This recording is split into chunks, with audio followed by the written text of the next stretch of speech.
ನಾಡದ್ರೋಹಿ MES ಪುಂಡರಿಗೆ ನಾಡದ್ರೋಹಿ MES ಪುಂಡರಿಗೆ ಬೇಕೇ ಬೇಕು ನ್ಯಾಯ ಬೇಕು ಬೇಕೇ ಬೇಕು ನ್ಯಾಯ ಬೇಕು ಕನ್ನಡ ಪರ ಸಂಘಟನೆ ಒಕ್ಕೂಟಕ್ಕೆ ಕನ್ನಡ ಪರ ಸಂಘಟನೆ ಒಕ್ಕೂಟಕ್ಕೆ ಕನ್ನಡ ಪರ ಸಂಘಟನೆ ಒಕ್ಕೂಟಕ್ಕೆ ಕನ್ನಡ ಪರ ಸಂಘಟನೆ ಒಕ್ಕೂಟಕ್ಕೆ ಗಡಿಪಾರು ಮಾಡಿ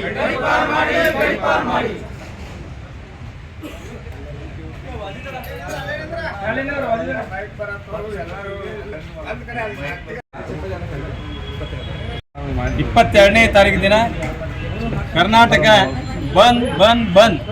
ಈಗಾಗಲೇ ವಾಟಾ ನಾಗರಾಜ್ ಅವರ ಅಧ್ಯಕ್ಷತೆಯಲ್ಲಿ ಬೆಂಗಳೂರಲ್ಲಿ ಎಲ್ಲ ಕನ್ನಡ ಪರ ಸಂಘಟನಾ ಒಕ್ಕೂಟದ ಪರವಾಗಿ ಬಂದನ್ನು ಕರೆ ಕೊಟ್ಟಿದ್ದಾರೆ. ಹಾಗೆ ರಾಜ್ಯದ ಎಲ್ಲ ಪರ ಕನ್ನಡ ಪರ ಸಂಘಟನೆಗಳು ಆಗಿರ್ಬೋದು, ದಲಿತ ಪರ ಸಂಘಟನೆ ಆಗಿರ್ಬೋದು, ರೈತ ಪರ ಸಂಘಟನೆಗಳಾಗಿರ್ಬೋದು, 250ಕ್ಕೂ ಹೆಚ್ಚು ಸಂಘಟನೆಗಳು ಈ ಬಂದ್ಗೆ ಬೆಂಬಲವನ್ನು ಕೊಟ್ಟಿದ್ದಾರೆ. ಕರ್ನಾಟಕದ ಸಮಗ್ರ ಅಭಿವೃದ್ಧಿಗಾಗಿ, ಉತ್ತರ ಕರ್ನಾಟಕದ ಅಭಿವೃದ್ಧಿಗೆ ಆಗಿರ್ಬೋದು, ಬೆಳಗಾವಿಯ ಸಂಪೂರ್ಣ ಅಭಿವೃದ್ಧಿಗೆ ಆಗಿರ್ಬೋದು, ಹಾಗೆ ಕಳಸಾ ಬಂಡೂರಿ ಮಹದಾಯಿ ಹೋರಾಟಕ್ಕಾಗಿರ್ಬೋದು, ಮೇಘದಾಟ ಅಭಿವೃದ್ಧಿಗೆ ಆಗಿರ್ಬೋದು, ಹೀಗೆ 10 ಹಲವು ಹೋರಾಟಗಳಿಗೆ ಅಭಿವೃದ್ಧಿಗಾಗಿ ಈ ಬಂದನ್ನು ಕರೆ ಕೊಟ್ಟಿದ್ದಾರೆ. ಆ ಬಂದ್ಗೆ ಬೆಳಗಾವಿಯಲ್ಲೂ ಕೂಡ ಶಾಂತಿ ರೀತಿಯಿಂದ ನಾವೆಲ್ಲರೂ ಕೂಡ ಹೋರಾಟವನ್ನು ಮಾಡ್ತಾ ಇದ್ದೇವೆ. 22ನೇ ತಾರೀಕು ದಿನ ಚೆನ್ನಮ್ಮ ವೃತ್ತದಿಂದ ಬೆಳಗಾವಿ ಕೇಂದ್ರ ಬಸ್ ಸ್ಟ್ಯಾಂಡ್ವರೆಗೆ ಹೋಗಿ ಅಲ್ಲಿಂದ ನಾವು ಮಾರ್ಕೆಟ್ಗೆ ಹೋಗಬೇಕೆಂದು ಒಂದು ತೀರ್ಮಾನ ತಗೊಂಡಿದ್ದೀವಿ. ಆ ದಿನ ಸಂಪೂರ್ಣವಾಗಿ ಬೆಳಗಾವಿ ಎಲ್ಲ ವ್ಯಾಪಾರಸ್ಥರು ಸಂಪೂರ್ಣ ಬಂದ್ಗೆ ಸ್ಪಂದಿಸ್ತಾ ಇದ್ದಾರೆ ಅಂತ ನಾವು ಈ ಮೂಲಕ ಅವರಿಗೆ ವಿನಂತಿಸಿಕೊಳ್ತಾ ಇದ್ದೇವೆ. ಹಾಗೆ ಎಂಇಎಸ್ ಸಂಘಟನೆ ಹಾಗೂ ಶಿವಸೇನೆ ಸಂಘಟನೆಯನ್ನು ಸಂಪೂರ್ಣವಾಗಿ ನಿಷೇಧ ಮಾಡಿ ಆ ಎಲ್ಲ ಪುಂಡರನ್ನ ಬೆಳಗಾವಿಯಿಂದ ಗಡಿಪಾರ ಮಾಡುವಂಥ ಕೆಲಸ ಸರ್ಕಾರ ಮಾಡಬೇಕಂತ ನಾವು ಒತ್ತಾಯ ಮಾಡ್ತಾ ಇದ್ದೇವೆ. ಜೈ ಹಿಂದ್, ಜೈ ಕರ್ನಾಟಕ. ವಾಟಾಳ್ ನಾಗರಾಜ್ ಸಾಹೇಬರ ನೇತೃತ್ವದಲ್ಲಿ ಎಲ್ಲ ಕನ್ನಡ ಪರ ಸಂಘಟನೆ ಇವತ್ತು ನಾವು ಸಭೆಯನ್ನು ಕರೆದು ಈ ಸಭೆಯಲ್ಲಿ ನಾವು ತೀರ್ಮಾನವನ್ನು ತಗೊಂಡು ಶಾಂತ ರೀತಿಯಿಂದ ನಾವು ಬೆಳಗಾವಿ ಬಂದ್ ಮಾಡುವಂಥ ನಾವೆಲ್ಲರಿಗೂ ಮನವಿ ಮಾಡ್ಕೊತಾ ಇದ್ದೀವಿ. ಆ ಮನವಿ ಮಾಡ್ಕೊಂಡಿದ್ದು ಕೂಡ ನಮ್ಮ ಬೆಳಗಾವಿ ಸಂಘಟನೆ, ವಿವಿಧ ಸಂಘಟನೆಗಳು ಇನ್ನೂ ಯಾವ್ಯಾವ ಸಂಘಟನೆಗಳಾದಾವ ನಮಗೆ ಸಂಪೂರ್ಣ ನೀವು ಬೆಂಬಲವನ್ನು ಕೊಡಲೇಬೇಕು. 22ನೇ ತಾರೀಕಿಗೆ ಬಂದ್ ಕರೆ ಅಂತ ಕೊಟ್ಟಿದ್ದಕ್ಕೆ ಇದು ನಮ್ಮ ವೈಯಕ್ತಿಗಾಗಿ ಬಂದಲ್ಲ, ಇದು ಕರ್ನಾಟಕದ ಜನತೆಗೆ ಅನ್ಯಾಯ ಆಗಿತ್ತು ಅಂಥ ಸಂದರ್ಭದಲ್ಲಿ ಇದನ್ನು ಬಂದ್ ಕರೆಯನ್ನು ಕೊಟ್ಟಿದ್ದಾರೆ. ಇದು ಒಂದೇ ಬಾರಿಯನ್ನು ಬಂದು ಕೊಡೋಂಥ ಇದನ್ನೆಲ್ಲ ನಾವು ಎಷ್ಟು ಬಾರಿ ಬಂದು ಕೊಟ್ಟಿದ್ದಕ್ಕೆ ಎಲ್ಲ ನಮಗೆ ಬೆಂಬಲ ಕೊಟ್ಟು ಶಾಂತ ರೀತಿಯಿಂದ ನಾವು ಹೋರಾಟವನ್ನು ಮಾಡಿಕೊಂಡು ಈ ಬೆಂಬಲಕ್ಕೆ ತಾವು ಎಲ್ಲರೂ ಭಾಗಿಯಾಗಬೇಕಂತ ನಾವು ಹೇಳ್ತಾ ಇದ್ವಿ. ಎಂಇಎಸ್ ಶಿವಸೇನೆ ಸಂಘಟನೆ ಸಂಪೂರ್ಣವಾಗಿ ನಿಷೇಧ ಮಾಡಬೇಕು.